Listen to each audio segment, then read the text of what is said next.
Hi everyone, my name is Tahia Hussain, and this is my partner Mehek Kapoor. We are group Trial and Error, and this is our app called Wasteless. So the inspiration behind this app started from when I usually open my fridge and I find a lot of food in there that I'm not going to eat, or it's going bad, or I just don't know what to do with them. So I usually end up throwing them out, even though I don't want to, but because there's no way I'm gonna keep food that it's gonna go expired anyways, and then so I just throw them out, which is a huge waste of food.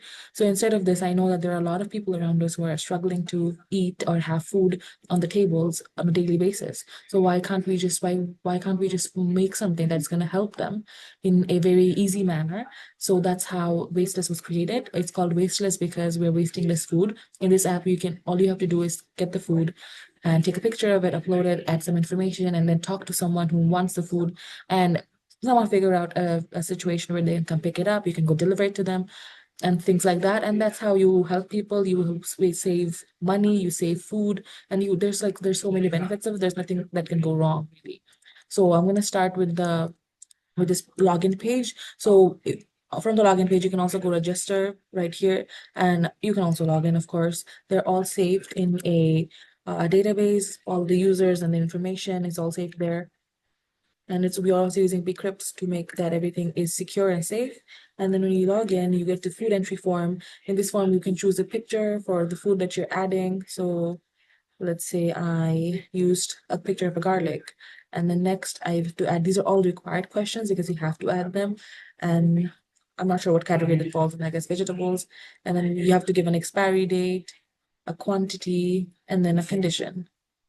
And then you go next, you have to add a location of yours where no, we are not doing a specific location because it might have security issues. So we're just going to do a specific area. So in the future, when we can add a map to the app, to the website, someone who's in the same area can see only that area's food items. So it's easier for them to navigate. And then you can review it and submit it. When you've submitted it, you actually should be able to see all your submitted food items in this page. This is your profile page. Unfortunately, we were not able to complete this entirely, so it's not complete yet, but in the loading, instead of here, you're supposed to see all of them from the database, and it's going to show up here as cards. And then the claim section is for basically when you have claimed someone else's food, and you can see them here. And stats is basically how many things you've claimed or how many things you've uploaded.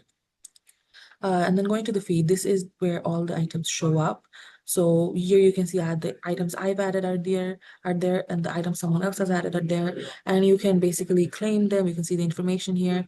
The expiry date is right here, 6 days. It's fresh, it's a vegetable. This is near expiry.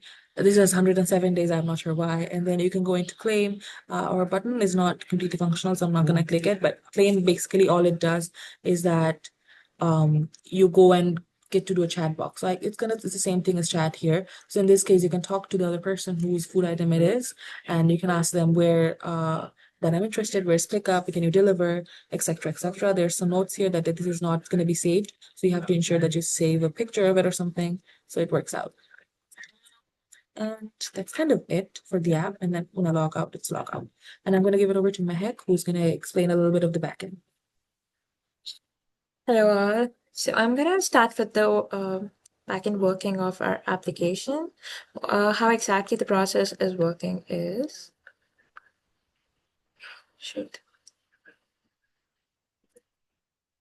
no. Wait a minute.